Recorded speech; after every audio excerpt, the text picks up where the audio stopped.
Schroer and Wesley Briggs starting 15th, 16th. Kenny Mack, Mike Benjamin, Clayton Smith, and the rest of the field, Jeremy Short, Derek Schlarb, and Greg Scheffler. So 100 points to the winner, 95 for second place, 91 for third, and so on and so forth. As Chris Jackson will start from the pole and has a 13-point edge on the rest of the combatants here in the Ozark Golf Cars USRA B-Mod division.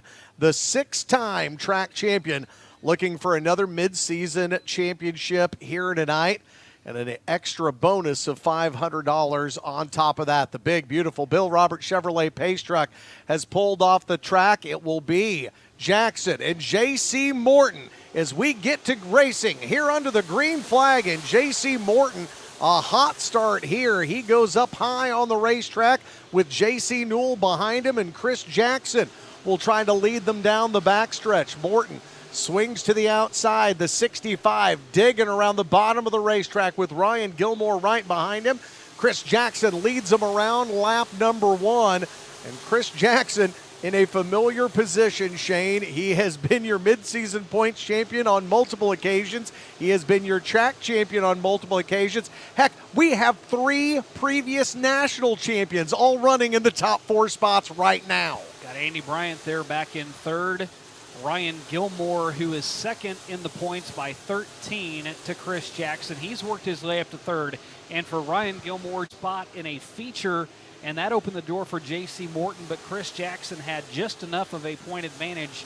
So he is all too familiar with Lady Luck not shining on him, having a bad break and having to survive. But right now, he's making his own luck well out in front of the second, third, and fourth place running cars. Andy Bryant trying to make his own luck, trying to go through the middle of a couple of cars, that being Ryan Gilmore and J.C. Morton, 2 standouts from Springfield, Missouri. But Andy got a good run and then gets shuffled back again. Morton and Gilmore now will line up with Bryant, then split on the entry of turn number 3. All the while, your race leader, Chris Jackson, cruising around this 3/8 of a mile slightly banked oval, easy for me to say, as Jackson had a 1.5 second advantage on those 3 cars. And Shane, the longer those 3 cars try to go back and forth and jockey for position, more likely than not that J2 65 of Chris Jackson's going to continue to enjoy a rather large lead. And he will have Derek Schlarb very politely go to the high side and give way to Chris Jackson as he's the first car to go a lap down. I really kind of like, Corey, where Andy Bryant's at right now, back in fourth. He was right up with the second and third place running cars. May have had things get a little too hot for him, and he's going to cool it down just a little bit. But with Ryan Gilmore and J.C. Morton going nose to tail and side by side, Andy Bryant was in a good position to. But Chris Jackson says giddy up, and the B-Mods will bear down here as we go back to green flag racing. An over a 2-second advantage is what Chris Jackson had before the caution came up, as J.C. Morton tries to fight his way back to the front with Andy Bryant in tow.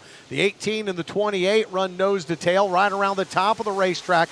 Morton gets a good run right up against the wall as he tries to close the gap between he and Ryan Gilmore. Andy Bryant not going anywhere as he is right behind the 18 as well. And Corey, it was another big break for Gabe Hodges as well, who was in 5th before that caution came out. Let everybody get jumbled back up and compressed up towards the front. He was battling for third, and he still is, as he's right beside J.C. Morton. J.C. Morton on the inside with the Gas Man and the Gila Monster on either side of him, and it's the 66 of Ryan Gilmore that tries to pull out in front and take sole possession of second place. Meanwhile, Chris Jackson continues to carve up the racetrack over a 2-second advantage before the caution. Jackson now enjoying a 1.3 second lead over Gilmore in second, back to Hodges in third, and J.C. Morton making it a 3-car battle there with Andy Bryant just behind him. John Sheets and J.C. Newell run 6th and 7th as they are out in front here, and that lead group starting to put some distance between themselves and the rest of the field. Corey, for Gabe Hodges, it's really a combination as Walker comes to the infield. His night looks to be done. The combination he's got with the new J2 chassis and the Seth. A high line right now. J.C. Morton one of those drivers that'll get up on the wheel and give and take whatever the track will give him. Right now, that's around the top of the track as Hodges tries to slow his forward progress. And the top two drivers on the pylon right now, Chris Jackson and Ryan Gilmore, run 1 and 2 separated by over 2 seconds now, as Jackson is getting ready to come upon the great equalizer as he will get back into lap traffic. He will try to put Derek Schlarb a second lap down. And Corey, again, I still think that Andy Bryant has enough back in 5th right now. Now that J.C. Morton, Gabe Hodges are somewhat nose to tail, he couldn't pick and choose a line because they were side by side the entire time. I think this is now possibly going to play into his hands and jump up a spot. Ryan Gilmore having to navigate lap traffic as well as he tries to keep pace with Chris Jackson. Jackson now his biggest lead of the night with just a couple laps to go. Jackson now over a 3-second advantage on the next closest car, that being Springfield, Missouri's Ryan Gilmore. White flag lap one more time around for the 65 out of Lebanon, Missouri. Still a lot of traffic in front of Chris Jackson. Ryan Gilmore all alone in second. And now it looks like Gabe Hodges trying to run his way up to Gilmore and fight for that second place spot. Andy Bryant around J.C. Morton, but coming to the checkered flag is Chris Jackson, the 6-time track. Mason Beck's not going to be your midseason champion. It'll go to Brian White, as he is a good 3 rows in front of the man on top of the totem pole going into this 20-lap feature. Green flag is out, and the whole shot won easily by Brian White. David Hendricks goes to the high side of the track. Rob White, Johnny Finewald follow him up there, but it looks like a super speedway run as you get 5 cars just training around the bottom of the track, and then they all get clumped up together. Waylon Dimmitt beating and banging alongside the 7 of Keller right now as they chase Brian White. Sheet metal flying up in the front right in the view of Waylon Dimmitt.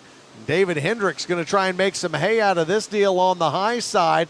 As Dimmitt's got problems, he's starting to fall back to the bottom of the racetrack, back further in the field. Rodney Schweitzer and he get tangled up, and they will end up 2-stepping into the infield. And that's going to bring out another Boone's Barbecue Barn caution. And the green flag back in, another good hole shot by Brian White. Conga line down to the low side of the track. That'll have Brian White, Keller, and Rob White all nose to tail. David Hendricks, the lone wolf, up on the top side. He's up there scavenger hunting for a little bit of grip. It'll work as he jets across and picks up a position. He is into second, and he continues to ride well up along that cushion, see if he can do it again and get a bigger run and maybe battle for a lead. I was about to say, Shane, the only other car chasing the top of the racetrack right now is Zeb Keeper in the 2, but for whatever reason, Johnny Finewald shot up the racetrack, made contact with the 2 of Keeper.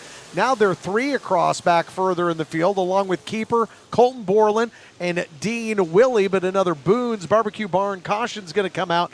Darren Phillips in the 21P pointed up the track on the other end, and a ton of damage tonight. Green out again. And Brian White back to where he was running the low side. David Hendricks goes top shelf, and now you see everybody else start to recognize. Johnny Finewald goes up. Zeb Keeper goes up. We'll see what Rob White decides to do. He's going to go back to the inside as the conga line continues down at the bottom, and David Hendricks, the lone guy up leading the outside line. He is a good half a car length higher than anyone else. And Rob White has no way to get to the bottom of the racetrack unless he decides to fall back a spot, because your current point leader, the man who has his eyes set on coming home with that midseason points championship, Mason Beck, currently started the night 7th, finds himself up in a battle for a top 5 spot right behind the 7 of Doug Keller. David Hendricks continues to hustle around the high side, and now trouble for the driver out of Kansas City, Kansas, and Rodney Schweitzer, who had already been involved in another incident earlier. And White had won. White would have it on a tiebreaker. Right now, Mason Beck has a 3-point advantage in the midseason championship hunt.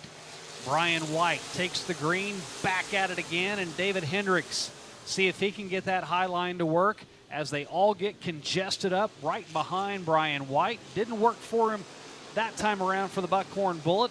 3 and 4 might turn out a little bit better as Doug Keller, a car length behind Brian White, off of 4. And Keller at the line will have the advantage over Hendricks. Johnny Finnewald, your feature winner 1 week ago, working his way around to the top of the racetrack, now drops in line behind your point leader, Mason Beck. Beck around the 7 of Keller now, trying to take over sole possession of third place. He will take the Hendricks Highway up around the top of the track, fire off of turn number 4, and be side by side with Keller as Hendricks runs up alongside the 41 of Brian White, and they will race down the back chute now. White continued the way. He had built up nearly a second advantage over David Hendricks. The man that sits atop the point standings right now by 16 is Mason Beck. He's back in 4th. Green flag waves. They press down on the loud pedal. Brian White sets sail over in turn number 1. David Hendricks, he breaks formation from what he's used to. He had been going topside. He stays right behind Brian White through turns 1 and 2. He goes right back to where he was in 3 and 4 as the white flag in the hand of the Wheatland outlaw Mike Striegel. At the line, Brian White. A half a second advantage over David Hendricks. We'll turn our attention a few cars back. Can anyone get around Mason Beck? Can Beck hold everybody at bay? If he stays in 4th, he's your midseason champ. Through turns 3 and 4, Brian White sees the checkers in hand. Brian White will win the race. Mason Beck, your midseason champion by only 3 points. Cody picked up in his heat race. Dylan McCowan ended up being your heat race number 2 winner. Dustin Hodges won heat race number 1. They roll off 1, 2, 3 as the green flag goes up, the feet go down, and we go racing here for the Cedar Creek Beef Jerky USRA Modifieds. Dylan McCowan says, I saw what David Hendricks did in that stock car race, but nobody quite cut Hendricks off the way Cody Brill does as he comes up to meet the man who's going to be your mid-season point champion at the top. A little bit of sheet metal damage on the back of the Brilliant Graphics 96, and he and McCowan go side by side as they work off of turn number 2. So far, Johnny Finnewald, who hopped out of his 21 stock car and into his 21 modified, hasn't been able to make any hay to get up to the front. Right now, it's Dustin Hodges in 3rd, Eric Turner in 4th, and Finnewald in 5th by a nose over the principal, Jason Persley. Just by a nose as Jason Persley to the inside. Kirk now slides up the track. Goes from all the way at the bottom to all the way at the top, right behind the semi-banked oval. Cody Brill bears down on the outside of the racetrack. Hodges doesn't want to lose ground. McCowan had about a 1.6 second advantage over the 22 prior to the caution coming out as we head toward the midway point of our 3rd of 4 A features for you here tonight. McCowan up on the wheel, going right through the middle of 1 and 2. Brill on the high side with Hodges taking a similar line to McCowan. Now here comes Eric Turner and Jason Persley, a pair of veteran drivers making a bid to move into the top 3 now, with Persley and Turner giving chase on that Brilliant Graphics 96 of Cody Brill. Brill continues to barrel around the top of the racetrack. So does Johnny Finnewald and Andy Bryant. No surprise there as they will take their half of the track out of the top as we come around here to begin lap number 9. Laps starting to continue to tick away as they've been stretched out in the top 3 or 4. Eric Turner trying to make a charge on the inside, had his nose inside the left rear fender well of the 96 of Cody Brill, but he has to lift off, and Brill stretches that what was a half a car lead out to about a 4-car advantage over Eric Turner as Turner now starts to feel some heat from Jason Persley behind him.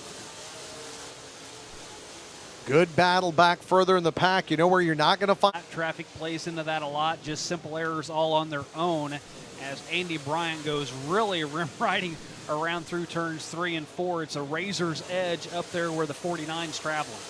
Dustin Hodges isn't losing any ground to Dylan McCowan, but he's not gaining any ground either as McCowan now pulls up on the backside of Bean. Chase Jones going to go ahead and elect to go up over the cushion and call it a night. 4 laps now remain between Dylan McCowan, win number 6 of the season here at the Diamond of Dirt Tracks, and a mid-season points championship.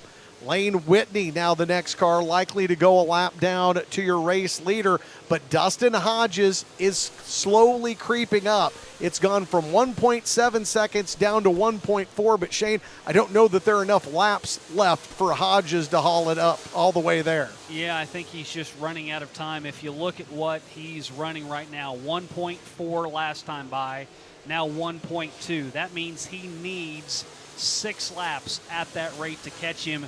I don't think he's got, as a matter of fact, I know he doesn't have that. Lane Whitney up high on the track, giving the low line to Hodges as the white flag comes out. One more lap for Hodges to try and catch Dylan McCowan. Dylan drives right through the middle of 1 and 2. He's running right now 1.4 last time by, now 1.2. That means he needs 6 laps at that rate to catch him. I don't think he's got, as a matter of fact, I know he doesn't have that. Lane Whitney up high on the track, giving the low line to Hodges as the white flag comes out. One more lap for Hodges to try and catch Dylan McCowan.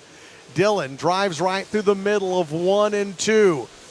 He will have the backstretch all to himself. Hodges gets within about 5-6 car lengths now of your race leader. But for Dylan McCowan, it's going to be win number 6 at the Diamond of Dirt Tracks this year and a mid-season champion. And Larry Ferris, a whole shot on the opening lap. Maggard has to drop back. Boy, it's really good to see Billy Bolden back out after that hard hit he had, and it looks like he's about ready to do the same thing. in the same spot. In the same spot on lap 1, but he gets it straightened out as Larry Ferris, a half a straightaway advantage over Michael Maggard and Cole Hinson. Remember, Billy Bolden, first night in a late model, first time shaking down this car, trying to learn. This is the epitome of on-the-job training as he dropped to the back of the pack. Right now, though, Larry Ferris is flying out to a 2-second advantage over Michael Maggard and Cole Hinson. And boy, Cole Hinson tried to get around Maggard, Shane, on the opening salvo right in that very first lap, and Maggard was having none of it as he's keeping the hammer hemmed in behind him. Not only is the hammer behind him, but Tucker Cox is behind Cole Hinson as he's running side by side with Jason Civils. They're 3 wide off of turn 4. Huge advantage right now for Larry Ferris, who is leading the pack by over 3 seconds. Michael Maggard now crossing the line. That is now a 3.8 second advantage for Larry Ferris. As cars get together, Tucker Cox will spin it around. Civils gets collected, actually makes some contact, and then Cole Hinson tries to get him a little lower than he wanted to be, and it worked as Cole gets to second. The hammer taking the 160 of Maggard right to the hub of the racetrack, right to the bottom alongside those big infield tractor tires, trying to hold on to sole possession of second place because the hammer, Cole Hinson, wants to see if he's got anything for Larry Ferris. Ferris on a dry, slick track had almost a 4-second advantage, and now trouble again for Jason Civils. And it's going to be another Boone's Barbecue Barn caution here involving the 0X. And Joe Walkenhorse goes nose first into turn 3. We got trouble on either end of the track. I didn't even see what happened to Joe.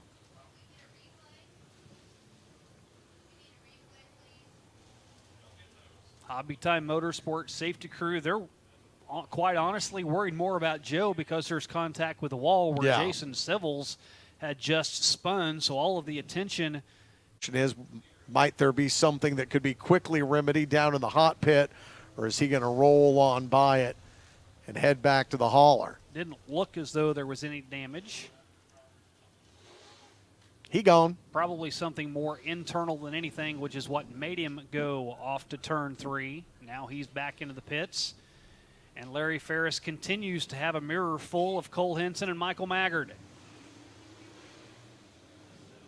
See the orange cone? Here we go again. 6 laps down, 14 to go as Larry Ferris, a 2-car length edge over Cole Hinson.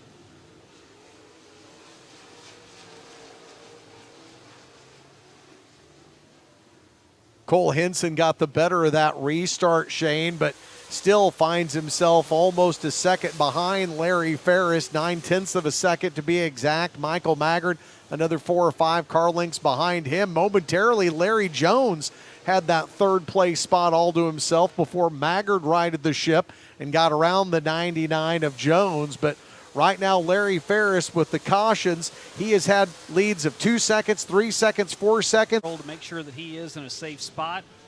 And indeed, they continue to stay green, this time by 5 to go. Larry Ferris continues to fly around the diamond of dirt tracks. Cole Henson, Cole needs another caution. It's 5 seconds now, the lead for Larry Ferris, as he is boat racing the hammer and the field right now. With 4 to go, Larry Ferris continues to build on that lead. He is straight away to him. Lead is now 5.5 seconds. He is getting a half a second a lap over Cole Henson.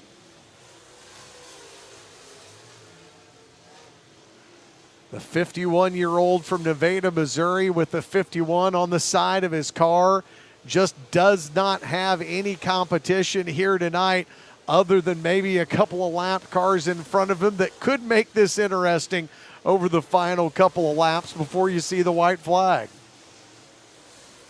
2 laps to go for Mike Striegel in the flag stand. He's got the green and white, showing it to the rest of the field. He showed it to Larry Ferris what seems about 15 minutes ago, as he now almost has a half a lap advantage. He's going to dive to the inside and gets the pass made on the lapped car of Billy Bolden.